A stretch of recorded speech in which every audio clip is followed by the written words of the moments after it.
Hello friends, good morning. Welcome back to my channel. তোমরা সবাই কেমন আছো? আশা করছি আমার মতো তোমরা সবাই খুব ভালো আছো। আর আজকে একটা নতুন ভিডিও নিয়ে চলে এসেছি। আজকের ভিডিওটা কিন্তু খুব হাসিরও হতে চলেছে এবং খুব ইন্টারেস্টিং। তো ভিডিওটা কিন্তু শেষ পর্যন্ত দেখো। তো দেখতেই পাচ্ছ আমি স্নান করে চলে এসেছি। আর আমার সমস্ত সকালের বাসি কাজগুলো কিন্তু আজকে হয়ে গেছে। তো স্নান করে এখন আমি যাবো ছাদে জামা কাপড় নিতে। তো চলো, দেখতেই পাচ্ছ এখানে একটা সিঁড়ি আছে, ছোট্ট একটা সিঁড়ি, যেটা দিয়ে কিন্তু নেমেই আমাকে রান্নাঘর থেকে নামতে হয়। দেখতে পাচ্ছ ওই যে সিঁড়িটা, ওটা দিয়েই কিন্তু নেমে আমাকে রান্নাঘর থেকে নামতে হয়। তো চলো ছাদে গিয়ে দেখা হচ্ছে।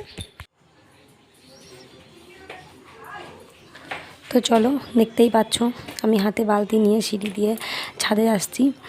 তো ছাদটা কিন্তু বেশি বড় নয়, একদম ছোটই। তো জামা কাপড় মেলার জন্য একদম পারফেক্ট জায়গা। দেখতেই পাচ্ছ আমি জামা কাপড়গুলো মেলে নিতে নিতে তোমাদের সাথে একটা কথা শেয়ার করি। সেটা হচ্ছে যে যখন কোনো মধ্যবিত্ত ঘরে পিৎজা খাওয়ার ইচ্ছা হয় এবং সেটা বাড়িতে বানানো, তো সেটা ঠিক কেমন দেখতে হয় সেটা কিন্তু আজকে আমি তোমাদের সাথে শেয়ার করব।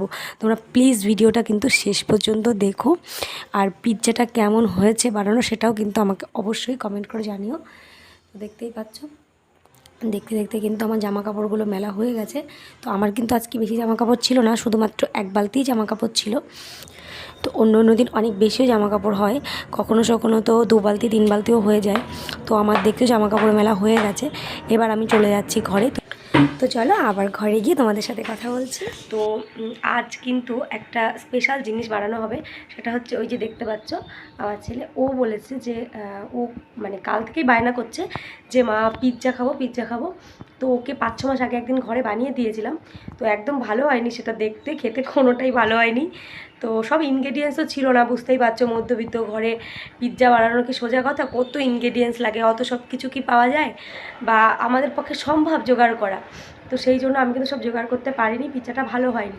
ওর কাছে ভালো লেগেছে, ওই জন্য ও আবারও বায়না করছে যে পিৎজা বানানোর জন্য।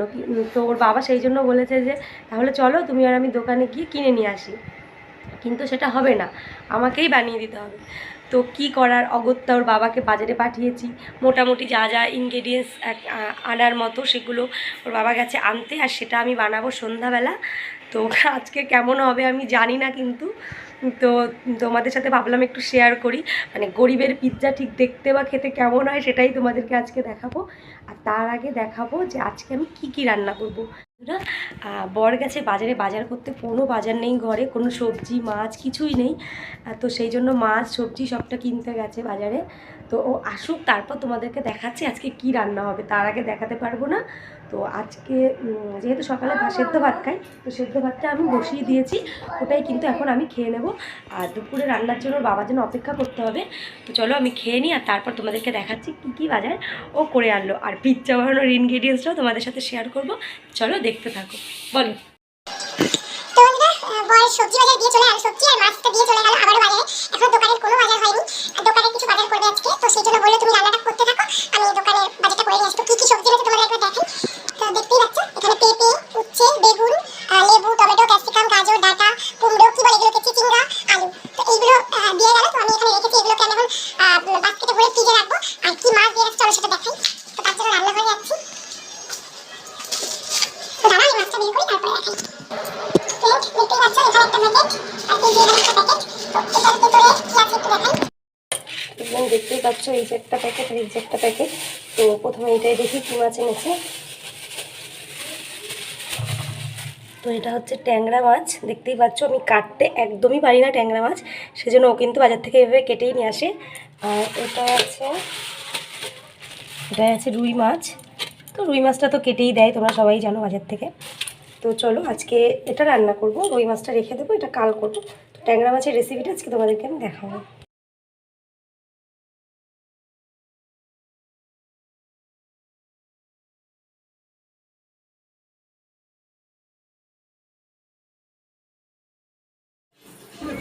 তো দেখতেই পাচ্ছ আজকে লাঞ্চের মেনুতে আছে শুধু ভাত আর কিন্তু ট্যাংরা মাছের ঝোল, আর কিচ্ছু না। তো চলো খাওয়া দাওয়া করে নিই, তারপর আবার তোমাদের সামনে আসছি কথা বলার জন্য। হ্যাঁ গাইস, গুড ইভিনিং। তো আমি চলে এসেছি সন্ধ্যাবেলা। এখন তোমাদেরকে সকালেই আমি বলেছি যে আমি আজকে একটা ঘরে পিৎজা বানাবো ওর জন্য। তো সেই পিৎজা বানানোর জন্য আমি মানে যেভাবে বানাবো তোমাদেরকে সেটা আমি শেয়ার করবো বলেছি। তো তার জন্য আমি চলে এসেছি। এখানে কী কী নিয়ে এসেছি তো তোমাদেরকে দেখাই। প্রথমে আমি পিৎজার যে ডোটা আমি বানিয়ে নেব। তো চলো দেখাই। তো বন্ধুরা দেখতেই পাচ্ছ, পিৎজা বানানোর ডোর জন্য আমি নিয়ে নিয়েছি 2 কাপ ময়দা। আর 2 কাপ ময়দার সঙ্গে আমি দিয়ে দিলাম 1 চামচ চিনি, একটু লবণ, একটু খাবার সোডা আর কিন্তু সাদা তেল, আর লাস্টে দেবো একটু টক দই। টক দই ছাড়া কিন্তু হবে না। তো এগুলো দিয়ে আমি ভালো করে এটাকে মেখে নেব। আর মেখে নেওয়ার পর আমি 2 ঘন্টা এটাকে ভালো করে রেখে দেবো যাতে একটু হাওয়া না ঢোকে। তো তারপর দেখো চলে এসেছি আমি যেটা দিয়ে বানাবো পিৎজা সেগুলো নিয়ে।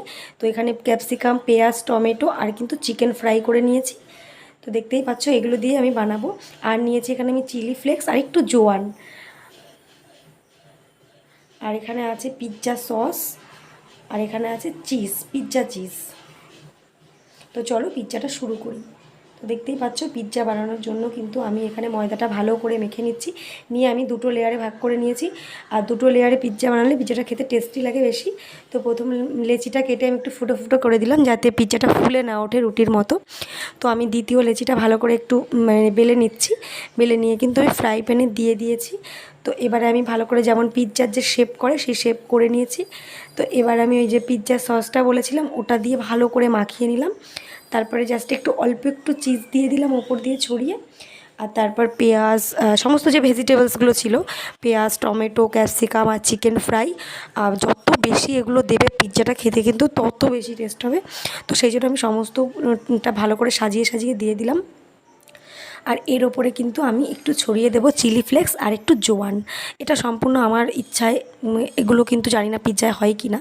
তো তারপর দেখতেই পাচ্ছ দিয়ে দিচ্ছি ভালো করে বেশি করে চিজ, যাতে পিৎজাটা খেতে বেশি টেস্টি লাগে, সেই জন্য দিয়ে দিলাম। এবার আমি বেক করার জন্য চলে যাব। তো দেখতে পাচ্ছ আমার মাইক্রোওভেনটা কত সুন্দর।